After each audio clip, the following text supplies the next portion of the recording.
Agora, nós vamos para a palavra.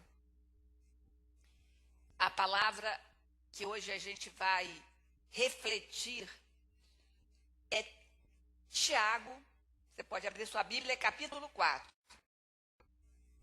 Esse é o tema da mensagem, se Deus quiser. Só para você refletir, você tem o hábito de planejar aquilo que você vai fazer? Seja coisa pequena, seja algo muito grande, mas você tem o hábito de planejar? Pensa aí se você tem, antes mais, agora menos. Para que as coisas saiam bem, aconteçam bem, nós precisamos de planejar. Planejar é muito bom. Devemos fazer isso, porque sem planejamento vira uma bagunça. Então, algumas pessoas, elas vivem dizendo que elas acho que não planejam. Falam assim, eu estou empurrando a vida. Tem gente que diz isso? Eu não empurro a vida com a barriga. Ou então, eu deixo a vida me levar. Estou nem aí, não quero saber de nada, não vou planejar nada, eu fico frustrada quando eu planejo, não acontece. Então, tem pessoas que fazem isso. Não tem também outras pessoas que estão planejando, por exemplo, acho que planejam, o casamento. Quantas pessoas planejaram o casamento? Ia ser em junho, ou maio, ou agosto, que começou, dia 1º de agosto, hoje, ontem, por exemplo. As pessoas estavam planejando. E outras pessoas estavam planejando a vinda de um segundo filho. Outras pessoas estavam planejando fazer um mestrado. Eu vou fazer agora, esse ano, eu já juntei, já pensei e tal, e vou fazer o mestrado. Outros ainda, eles estão ou estavam planejando a compra da casa própria. Chega de aluguel. Eu agora vou comprar minha casa, a casa dos meus sonhos. E outro ainda está planejando ter um comércio, abrir um comércio. Eu vou abrir um negócio assim que dá a beça. Antes da pandemia, vou abrir um negócio que dá muito. Um restaurante. Vou abrir, já vi tudo, sei onde vou comprar cadeira, onde vou ver as toalhas, vai ser um sucesso, vai ter gente à beça na porta, ou outra coisa qualquer, planejando. E tudo com planejamento tem uma probabilidade maior de dar certo.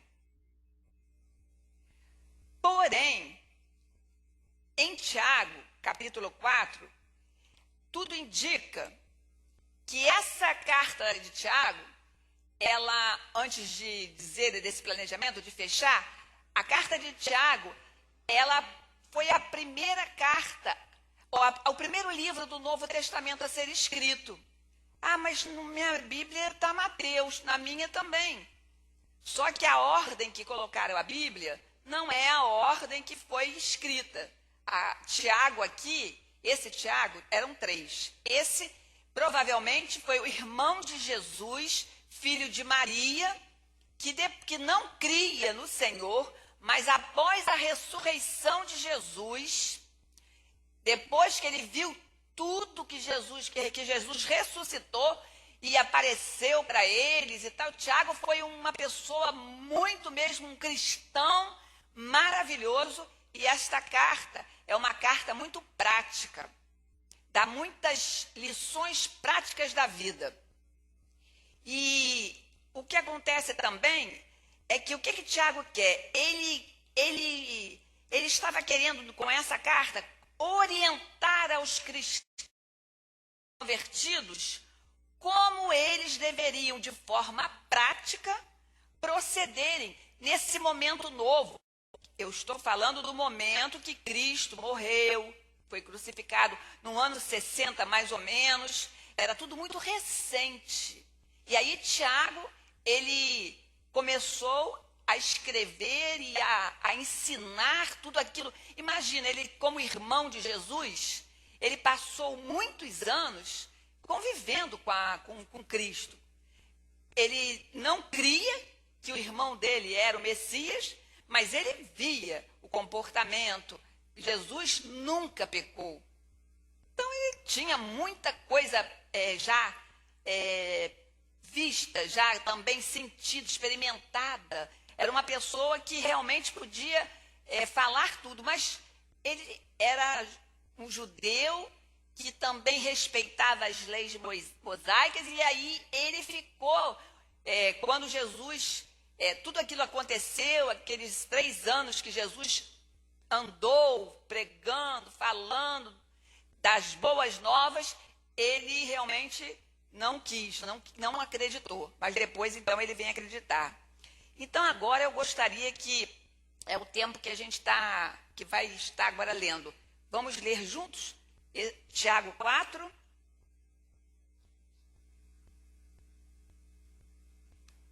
capítulo...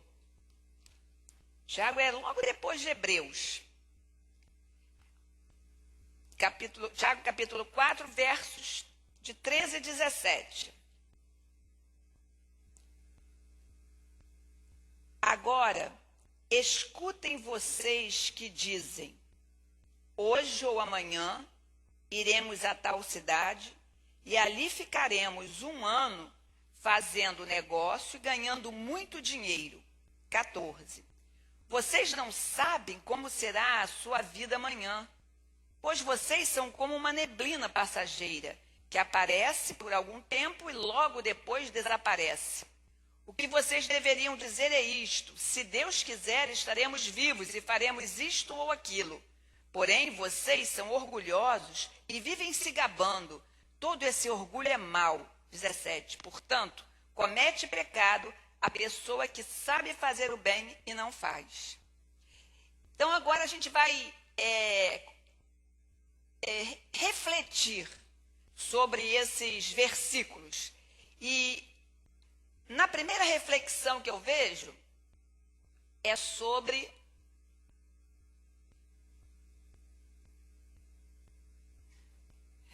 não está entrando aqui, é a fragilidade da vida, tá?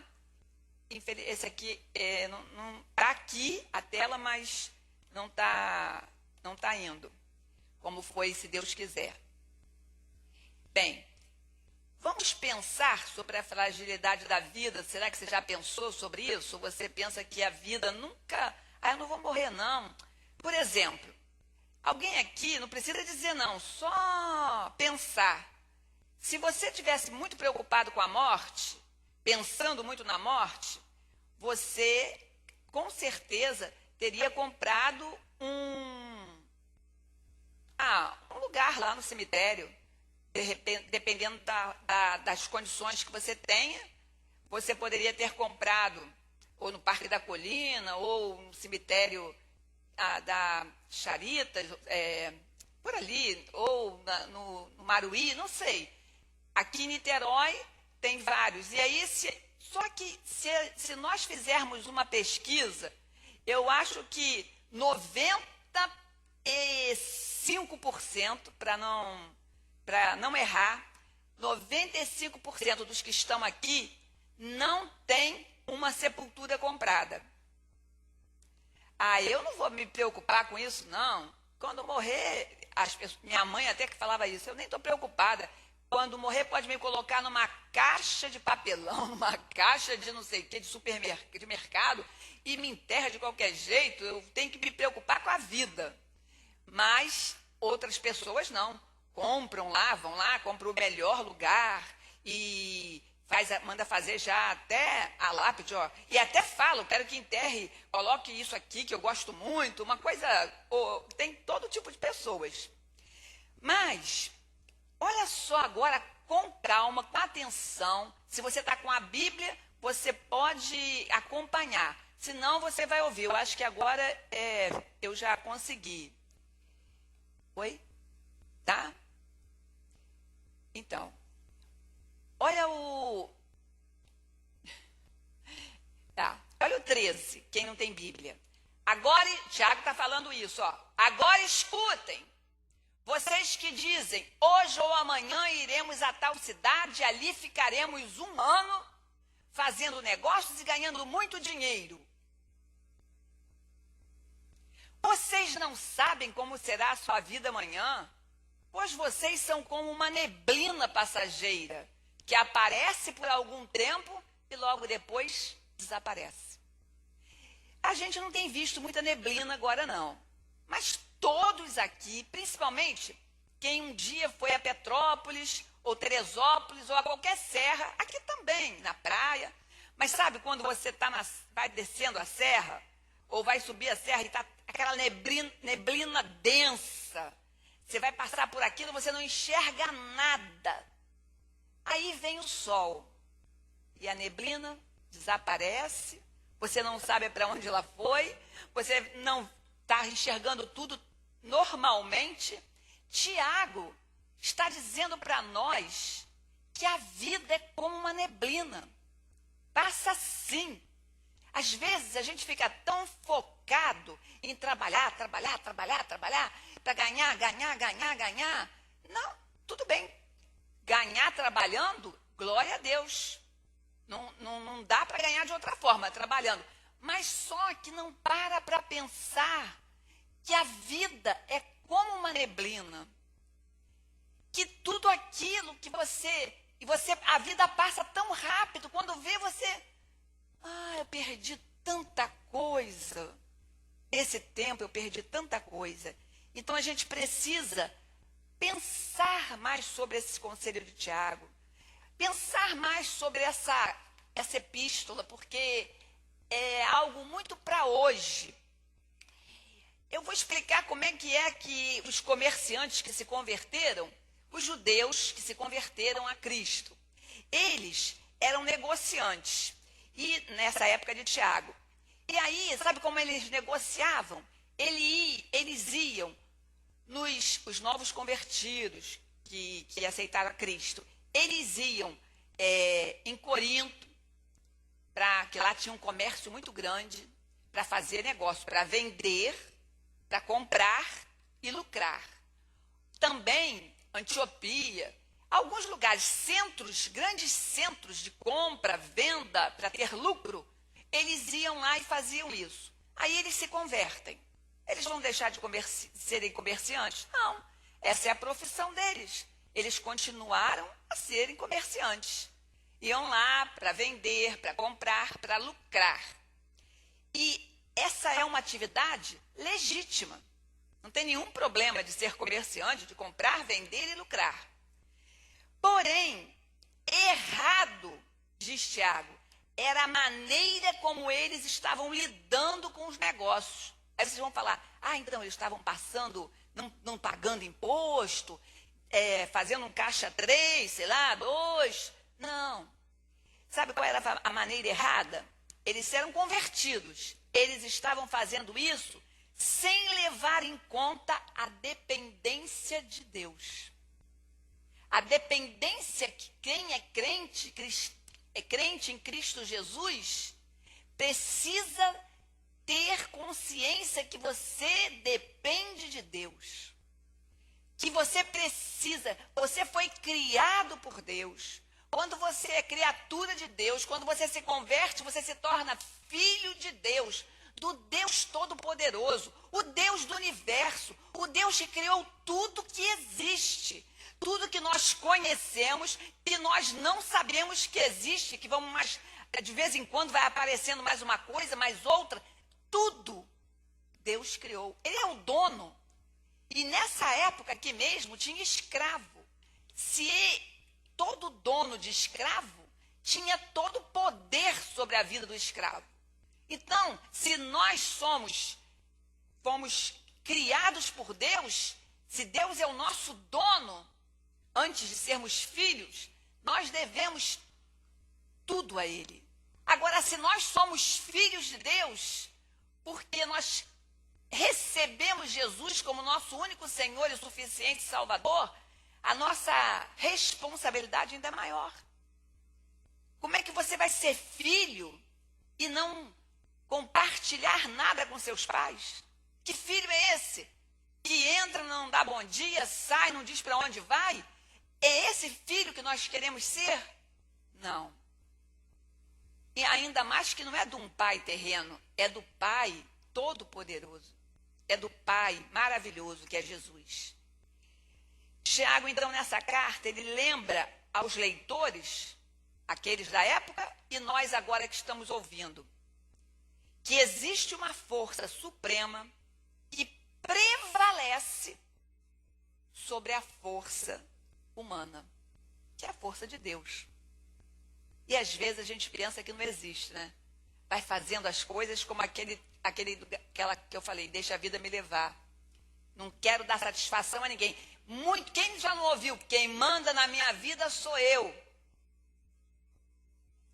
Aí, você já foi a um velório que a pessoa que está lá sendo velada morreu de alguma coisa, ela estava boa.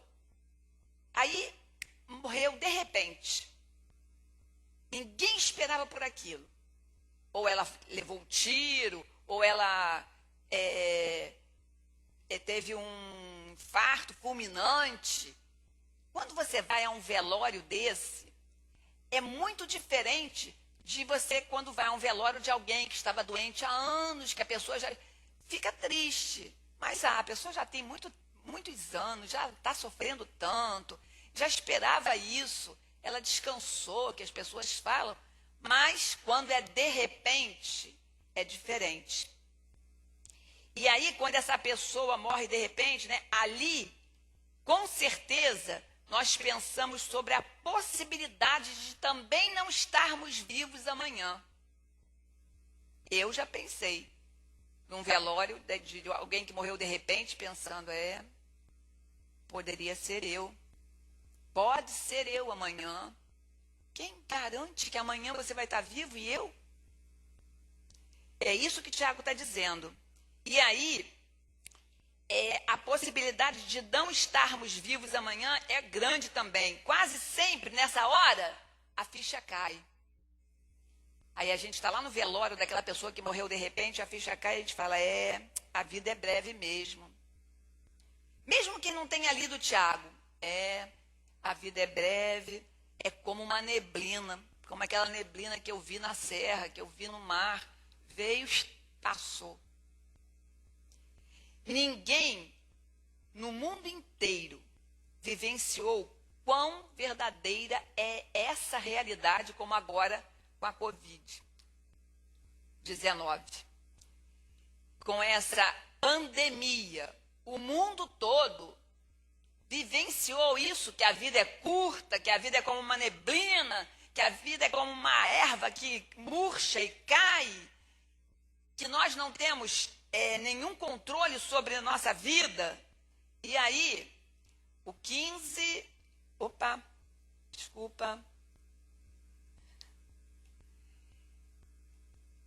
Olha bem o Provérbios 27:1 que diz, vocês podem, para poder falar, pode falar junto. Vamos lá?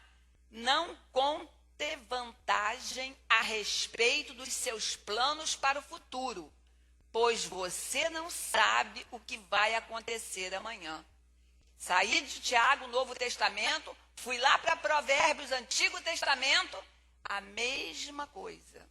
Você não sabe o que vai acontecer amanhã.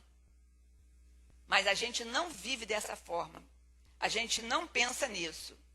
E aí, eu espero que nós, com tudo que passamos nessa situação, e ainda estamos, né? Só estou pregando sem máscara aqui porque eu estou muito distante de vocês. Mas tudo isso que aconteceu nessa pandemia, eu espero que a gente tenha melhorado em relação à compreensão de que Deus é quem sabe quanto tempo a gente vai estar por aqui nessa terra. Porque aqui não é o nosso lar, aqui não é a nossa casa, não é o nosso país.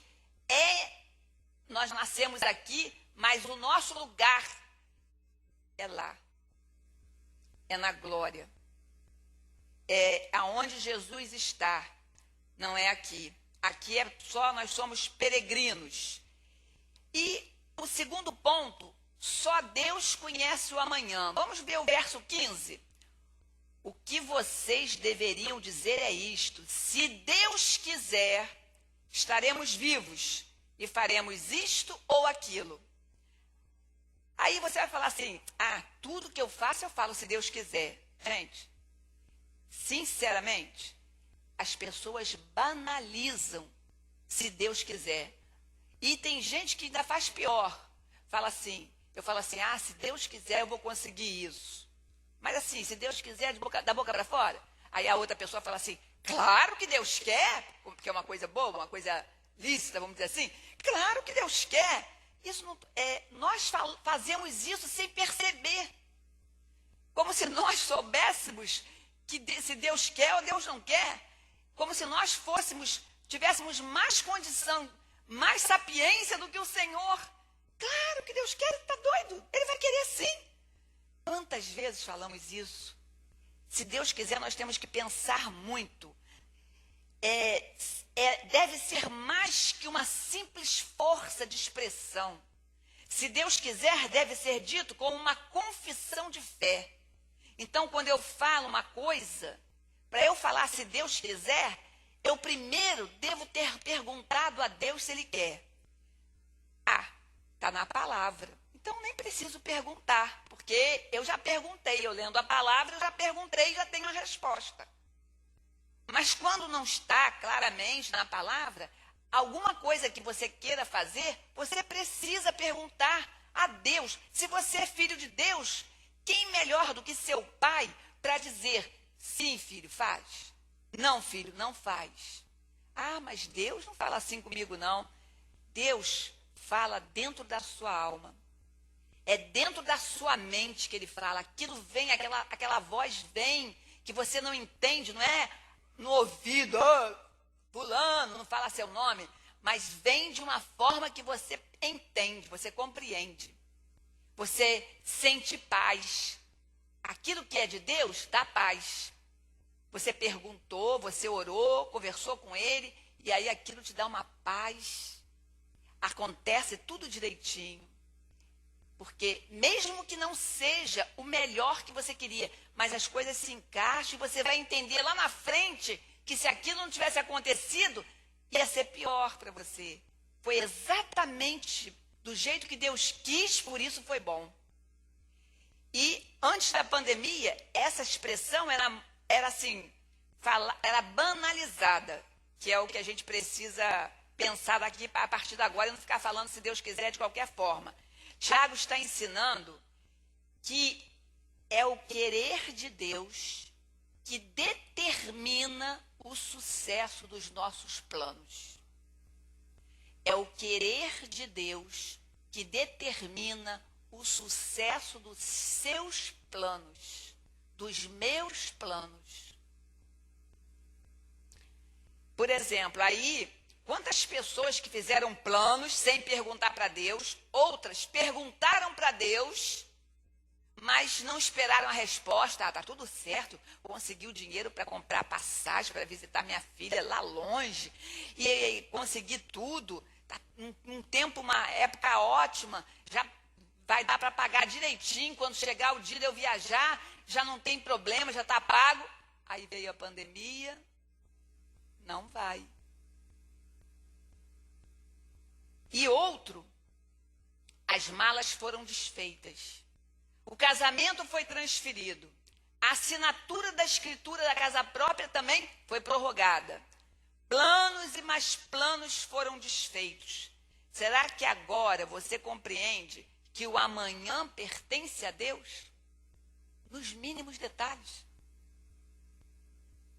Essa compreensão significa reconhecer a verdade sobre um Deus todo-poderoso que controla e direciona todos os acontecimentos.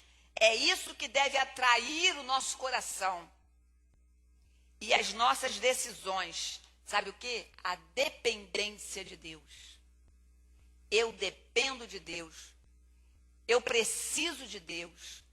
É isso que deve estar na nossa mente, dentro de nós. Eu dependo de Deus, eu dependo de Deus, eu preciso de Deus. Essa compreensão significa reconhecer a verdade sobre um Deus todo-poderoso que controla e direciona todos os acontecimentos. Porque em todo esse, há 100 anos que ninguém ouvia falar numa coisa dessa que a gente está vivendo. Então, nós nunca experimentamos isso anteriormente. Então, por isso, tantas pessoas ficaram desesperadas, sem entender. Pessoas se mataram. Alguns se mataram de desespero, porque por vários motivos, outras se trancaram dentro de casa e de jeito nenhum. Alguns precisaram fazer isso, se trancar, não estar assim com outras pessoas, porque é uma pessoa de risco. E ela precisa ser consciente. Ela tem problemas que ela é mais vulnerável a esse vírus do que outras pessoas. Então, por isso, nós estamos gravando o culto para elas poderem assistir nas casas. Por isso, nós temos todos os dias, dias, quem não sabe, de segunda a sábado, às 18h30, estamos orando desde o começo da pandemia, mais de 100 dias orando por várias situações. Muitas pessoas que nós soubemos, amigos de amigos, conhecidos, parentes que estavam muito mal, entubados e que foram, para a glória de Deus, estão bem, estão curados, porque Deus é Deus. Basta que a gente creia, porque sem fé é impossível agradar a Deus. E por último, o terceiro ponto que eu tenho aqui, o verso 15, nós já falamos, o verso 16. Porém, deixe o orgulho e faça o bem. 16. Porém, vocês são orgulhosos e vivem se gabando. Todo esse orgulho é mau. É isso que Tiago fala. E nós sabemos disso. Tem muita gente orgulhosa, não tem? Comprou um carro do último tipo, zero. Aí, eu sou tal. Eu tenho um conhecido que não é cristão, que há muito tempo ele foi numa casa, num condomínio, uma casa muito bonita de um amigo que convidou, que fez um churrasco, e ele falou para o dono da casa, olha, se eu fosse você, se eu morasse numa casa dessa, eu ia bater no peito para dizer que eu sou. Coitado. E ele agora, tem muitos anos isso, mas ele agora, inclusive, ele nem é muito ele, não sabe nem quem é ele está com Alzheimer, está com demência, não sei, não sabe muito bem, fica perdido. E era uma pessoa, era um diretor de hospital, uma pessoa que se achava tanto. Mas às vezes não precisa ter um cargo tão alto para se achar, não. Às vezes a pessoa se acha, é orgulhosa.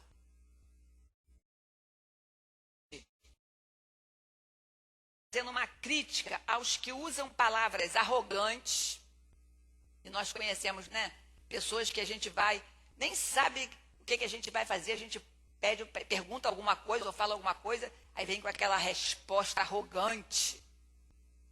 É muito triste, é muito feio.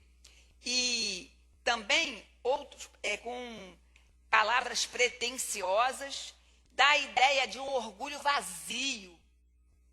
Essas pessoas que procuram impressionar os homens.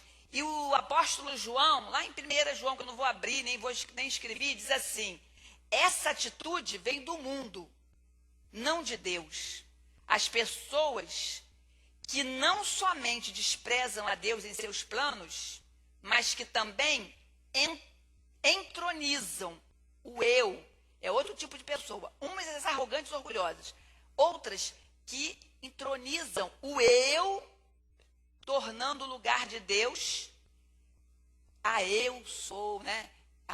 Tudo sou eu, é para mim, é comigo, é meu, eu. Então ela está se colocando no lugar de Deus. Isso não agrada o Senhor. Isso é soberba, isso é orgulho. E aí, a gente nessa hora tem que pensar que a vida é como uma neblina. E por último, no versículo 17, portanto, deixa eu ver se eu tenho 17, tenho. Portanto, pode ler junto. Comete pecado a pessoa que sabe fazer o bem e não faz. A Bíblia, ela mostra claramente os pecados de omissão. Eu me omito, eu posso fazer o bem, mas não faço. Isso é um pecado de omissão. Não pense que o pecado de omissão é menos grave do que o pecado aberto. É pecado também. Tiago está dizendo aqui. Eles são tão reais e sérios quanto os pecados cometidos abertamente. Nossa fé não pode ser guardada dentro de nós. Ela tem que se materializar em algo prático, generoso e altruísta. Ah, eu sou cheio de fé, mas eu não varro igreja, não. Isso aí não é para mim, não. Ou eu não limpo pó, não. Isso aí não é meu. Eu quero um ministério tal. Ou eu quero eu fazer aparecer assim, assim. No trabalho também, não. Eu não vou fazer isso, não. Isso não é coisa para mim. Isso é muito triste. Tiago está falando aqui. Jesus, certa vez, e todo mundo sabe, eu escrevi, eu vou colocar a parábola, eu gostaria realmente que nós lêssemos junto, porque aqui encerra. A parábola é daquele homem que era rico. E esse homem rico, ele é lá em Lucas 12, 18, 20. Ele era insensato, a parábola do rico insensato. Olha lá, vamos lá. Ele disse assim: ah, já sei, disse para si mesmo, vou derrubar os meus depósitos de cereais e construir outros maiores ainda. Neles guardarei todas as minhas colheitas junto com tudo que tenho. E aí, 19, então direi a mim mesmo, homem feliz, você tem tudo de bom que precisa para muitos anos. Agora descanse, coma, beba e alegre-se. E aí, mas Deus lhe disse, seu tolo, esta noite você vai morrer. Aí, quem ficará com tudo que você guardou?